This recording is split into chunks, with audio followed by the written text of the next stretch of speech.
Welcome to Unisavior tutorial. SHM by charges will be taken in this class. Here we will demonstrate all the conditions regarding SHM done by charges. Let's move.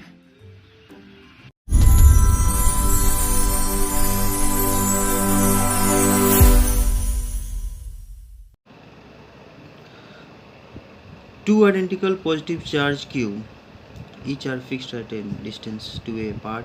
A point charge Q lies midway between the fixed charges, so that for a small displacement relative to A along the line joining the fixed charges, and the charge Q executes SHM if it is positive, and for a small lateral displacement it executes SHM if it is negative. Compare the frequencies of oscillation in the two cases.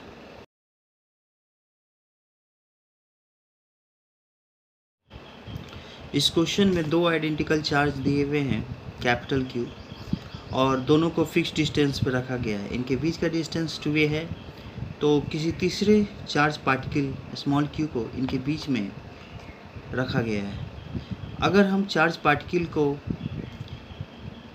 उन दोनों के charge दोनों charge particle जो हैं capital Q उसके तरफ आगे पीछे मूव कराएंगे तो क्या होगा कि थोड़ी देर में वो SHM करने लगेंगे. कब? जब वो चार्ज जो रख रहे हैं वो हमारा पॉजिटिव हो. ठीक है, मान लीजिए कि हमारा इस तरह से एक लाइन ज्वाइनिंग के लिए एक चार्ज जो है हमारा, यहाँ हमने एक चार्ज को सपोज कि ऐसे यहाँ प्लेस्ड कर दिया. दूसरा चार्ज सपोज कि इस किनारे यहाँ पर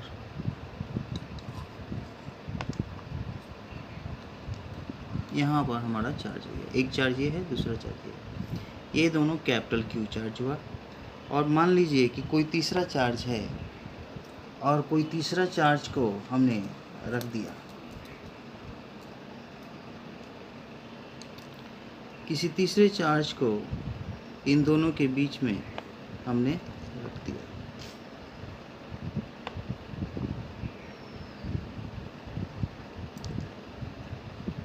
मान के चलिए कि वो तीसरा चार्ज यहाँ. तो ये चार्ज कैपिटल Q, ये चार्ज कैपिटल Q, इनके बीच का जो सेपरेशन है वो जो डिस्टेंस है इनके बीच का वो 2a है, और ये जो चार्ज है वो Q है. तो इसको अभी फ़िलहाल बीच में रखा हुआ है. अब इसको थोड़ा सा अगर इधर घसकाते हैं इसके तरफ तो ये डिस्टेंस तो कम होता है, लेकिन इसके साथ ये इन दोनों का डिस्टेंस जो है वो बड़ा हो जाता है. तो as we know that distance जैसे ही कम होता है तो फोर्स क्या होता है, बढ़ जाता है. और यहाँ डिस्टेंस क्या है, डिस्टेंस जो है वहाँ ज़्यादा है, तो इन दोनों के फोर्स जो है घट जाएंगे. यानी कि यहाँ का जो फोर्स होगा वो फोर्स आपको मैक्सिमम होगा क्योंकि इनके बीच का डिस्टेंस कम है, और इन दोनों के फोर्स जो है वो आपको मिनिमम होगा, कम होगा फोर्स. तो हम लोग क्या करेंगे, मैक्सिमम माइनस मिनिमम, इस तरह से ज़्यादा फोर्स माइनस कम फोर्स, इसको सब्ट्रैक्ट करेंगे अगर हम लोग को टोटल रिजल्टेंट फोर्सेस पे निकालना हो तो.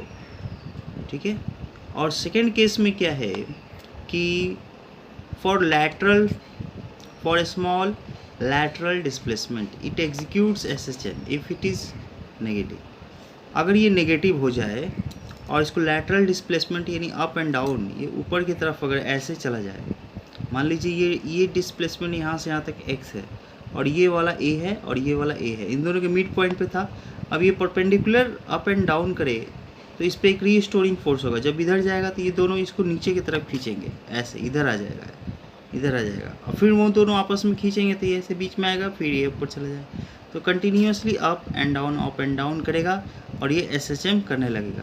तो ये कितनी बार अप एंड डाउन करेगा, तो ये जो फ्रीक्वेंसी होगी इस फ्रीक्वेंसी को हमको फाइंड आउट करना है. और पहला वाला जो केस था ऐसे SHM होगा, तो इन दोनों के लाइन के लॉन्ग जो SHM होगा उसको हम लोग को कैलकुलेट करना है, और एक बार अप एंड डाउन होगा तो इसके अलॉन्ग करना है. इन दोनों के फ्रीक्वेंसी को हम लोग को कंपेयर करना है.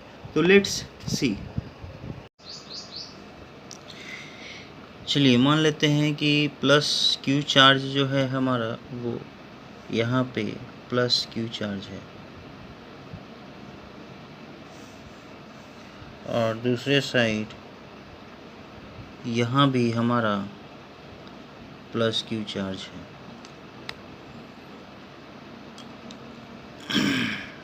और ये लाइन को हमने ज्वाइन कर दिया, ये लाइन हमने ज्वाइन कर दिया। इसके मिडिल सेक्शन पे Q को हमने प्लेस कर दिया और इन दोनों के बीच का डिस्टेंस वो A हो गया, सपोज मिड पॉइंट है तो A। अब इस Q को थोड़ा इधर हम लोग डिस्प्लेस करते हैं तो इन दोनों के बीच का डिस्टेंस QX हो गया। ये जो डिस्टेंस हो गया that distance is A minus x, और यहाँ से ये जो डिस्टेंस है वो यहाँ से A था और ये थोड़ा और बढ़ गया तो A plus x distance, A plus x distance हो गया। तो ये हमारा डायग्राम हो गया कि इस Q को इन दोनों के लाइन के ज्वाइनिंग ये जो दोनों लाइन ज्वाइन हो रहे हैं इसको थोड़ा इधर लाते हैं तो क्या होता है कि ये फिर फोर्स इस पे लगाता है, फिर ये इधर आता है, फिर ये फोर्स लगाता है, फिर ये फोर्स लगाता है, इस तरह से ये SHM करने लगता है। तो यहाँ पर हम लोग जो है देखते हैं कि एक स्मॉल डिस्प्लेसमेंट ये पॉजिटिव चार्ज स्मॉल q को इसके मीन पोजीशन से x देने पर, स्मॉल डिस्टेंस x देने पर इस पॉजिटिव चार्ज q का हमारा जो नेट फोर्स होता है इन चार्ज पे वो हम लोग फाइंड करते हैं कि नेट फोर्स जो है ये चार्ज पर इन दोनों के कारण कितना होगा वो फाइंड करेंगे नेक्स्ट स्टेप में। Let x be the displacement of charge, let x be the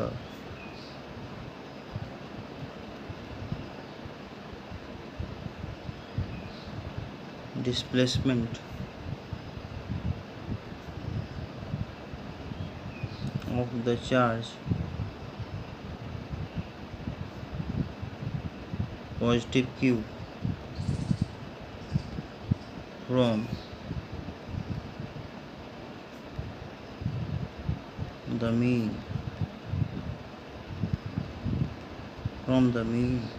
position. Now net force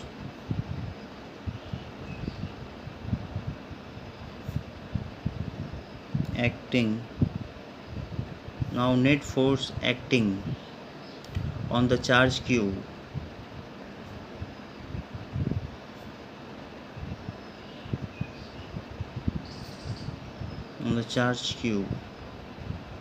to bring in its original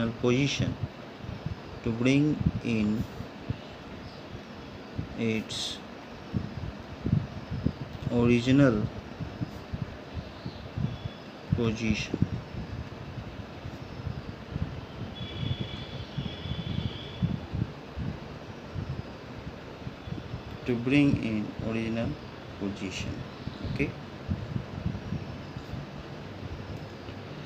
अब क्या करते हैं कि हम लोग नेट फोर्स को यहाँ पर निकालना है, तो हम लोग यहाँ पर फोर्स को निकाल रहे हैं Q by 4 pi epsilon not A minus x whole square minus QQ by 4 pi epsilon not A plus x whole square. Okay,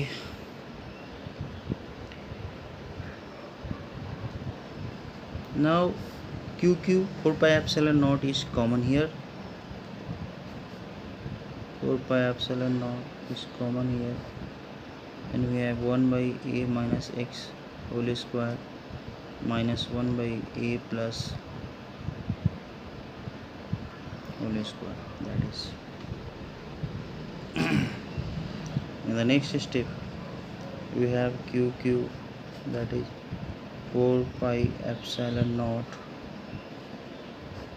this will be go up, so a plus whole square minus a minus x square, this is a minus x whole square. After getting the LCM we have this, so q 4 pi epsilon naught, this is a square x square 2ax minus a square minus x square plus 2ax plus 2ax, then a minus x, a plus x whole square, दोनों को common करके कर लिए, A square cancel, X square cancel, we have 4ax q and 4 pi epsilon naught, and this is a square minus x square whole square, right? This is, now the thing is that यहाँ पर a जो है वो much greater than x है, so A square is much greater than x, तो ये यहाँ पर x की वैल्यू जो है उस x की वैल्यू को हम लोग नेगलेक्ट कर देंगे क्योंकि ये बहुत ही छोटा वैल्यू है। सो यहाँ पर हो जाएगा this approximate equal to q 4ax 4 pi epsilon naught and a square, this is square, so this is q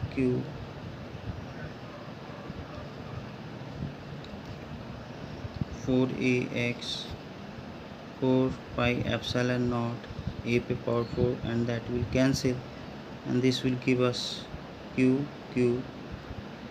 4x 4 pi epsilon naught 4 pi epsilon naught and aq.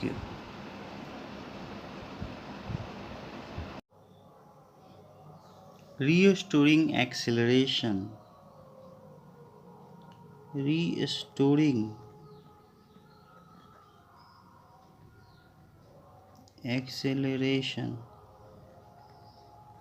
restoring acceleration जो होगा that is f by m, इसको k1 into x समझ सकते हैं, as the acceleration is directly proportional to the displacement, hence the motion is SHM. So here x is there, right? This x, okay, this x is directly proportional to the acceleration. So here we say that as acceleration is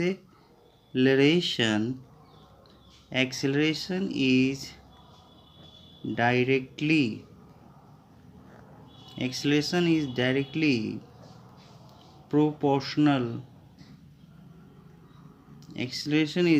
proportional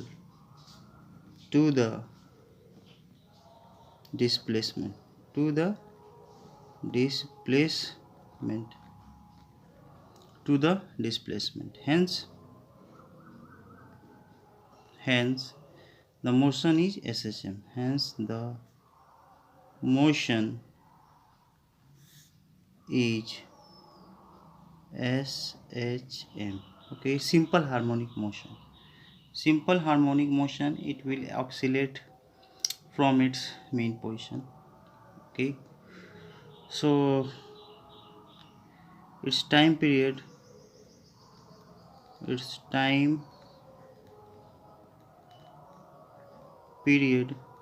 t1 is given by t1 equal to 2 pi root under mod x upon a, mod x upon a. As we know that force has we have calculated this force as q 4 pi epsilon naught, and this is 4, right, 4x upon aq, 4 upon x cube.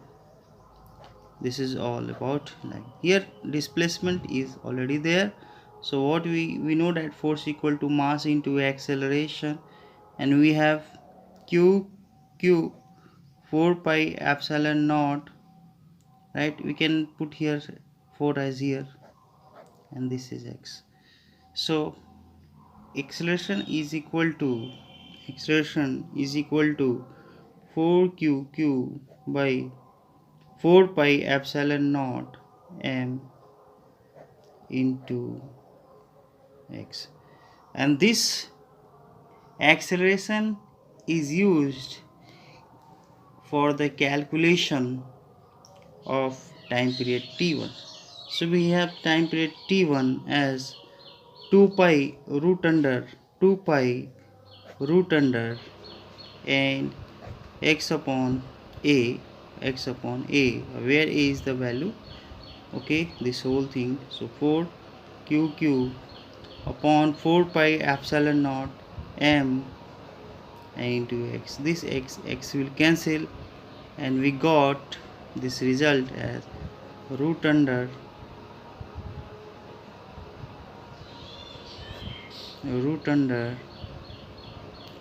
4 pi epsilon naught m a cube upon 4q, right?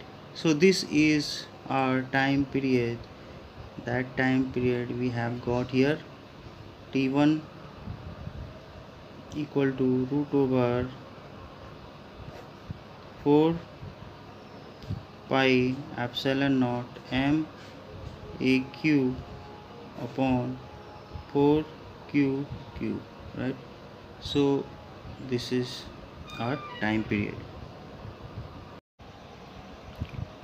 We have seen that there are two charges, plus capital Q is placed over here, another charge is this way, that is plus Q. अब इन दोनों के चार्जों के बीच में किसी तीसरे charge को रखा गया है, स्मॉल q को. इन दोनों की जो लाइनिंग ज्वाइनिंग है, लाइन जो है, that line having length 2a, और इसी के मिड पॉइंट पर q को रखा गया है, x डिस्टेंस पे ले जाके माइनस q को रख दिए, यहाँ पे माइनस q को रख दिया गया है. अब क्या है कि जैसे ही इस q को ऊपर ले जाते हैं तो ये भी इस पे फोर्स लगाता है, ये भी इस पे फोर्स लगाता है, तो ये क्या होगा, फिर इधर आएगा, और एक बार ये आएगा तो मोशन के कारण ड्यू टू इनर्शिया के कारण थोड़ा इधर आ जाएगा, और इस तरह से ये परपेंडिकुलरली SHM करने लगेगा. तो यहाँ पर हमको इसका फ्रीक्वेंसी फाइंड आउट करना है.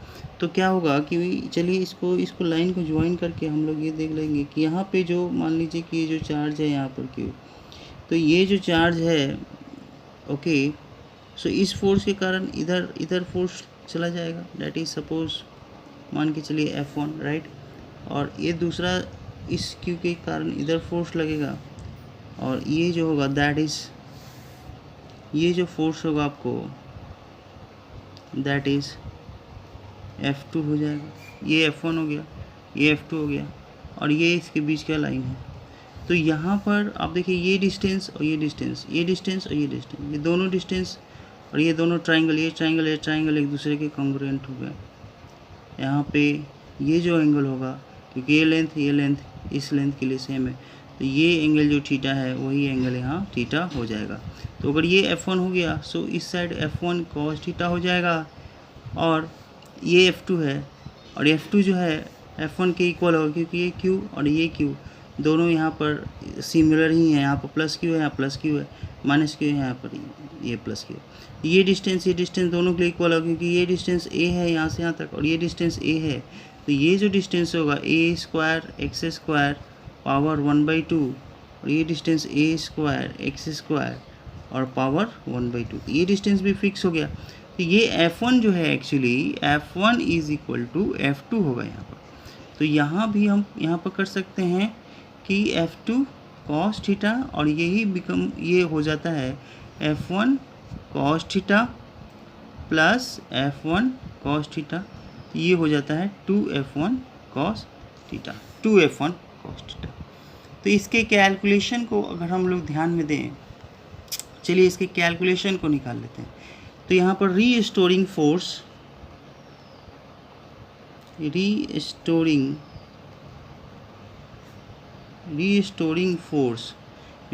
Force on minus Q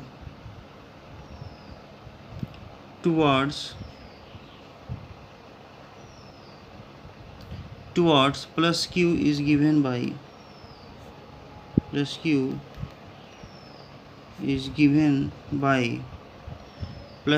is given by f equal to, right. अगर हमको f निकालना है तो f इज इक्वल टू, यहाँ पर जो ये देखिए ये दोनों चार्ज का जो डिस्टेंस है वो f1।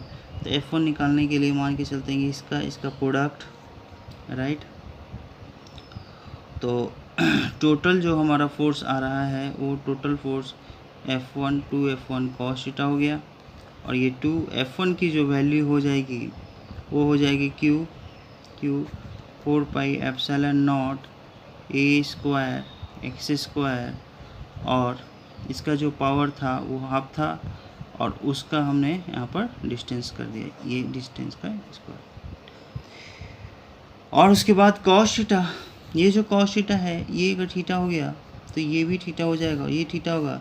तो cos theta equal to base by hypotenuse, base हमारा x है and hypotenuse a square x square power 1/2। तो ये टोटल फोर्स Q पे एक्सपीरियंस हो रहा है 2F1 cos theta.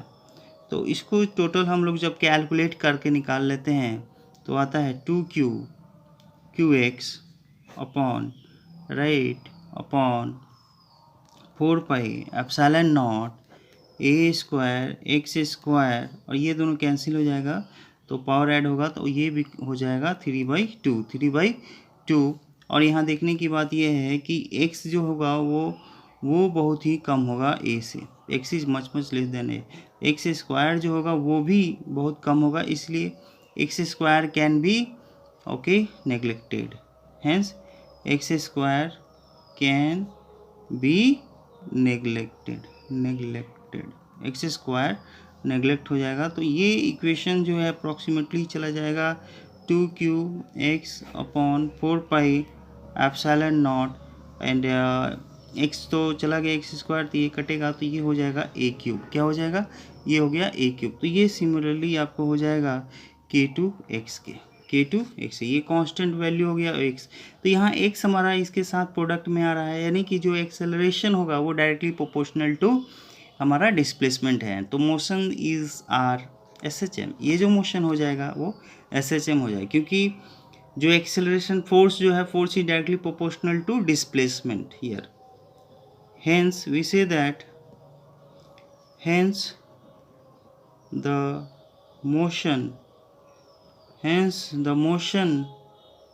is SHM। Motion जो है हमारा SHM हो गया, इसलिए इसका जो टाइम पीरियड है it's time period T2 is given by, ऐसा आपका होगा कि T2 equal to 2 pi root under, okay. और ये वैल्यू को इसमें डाल देंगे, मान लीजिए हम लोग x/a डालते थे मॉड, तो एक्सेलरेशन को जब डाल देंगे 2 पाई रूट ओवर, एक्सेलरेशन को डालेंगे 2 पाई रूट ओवर x, और एक्सेलरेशन हो जाएगा, okay, this all things are right. So 2q okay x upon 4 pi epsilon not a cube, और यहाँ पर m हो जाएगा, right. m is the mass of the charge, x cut जाएगा और ये ऊपर चला जाएगा। तो यहाँ रिजल्ट हमारा T2 इक्वल टू आ जाएगा 2 पाई root over 4 pi epsilon not m a cube and then 2q। ये हो गया T2 रिजल्ट। इसके बाद हम लोग को कंपेयर करना है, कंपेयर करेंगे ये T1 और T2 के फ्रीक्वेंसी को। तो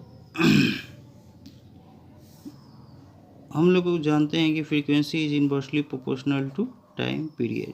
frequency is inversely proportional to time period. तो फ्रीक्वेंसी N1/N2 जो हो जाएगा वो हो जाएगा T2/T1, T2/T1।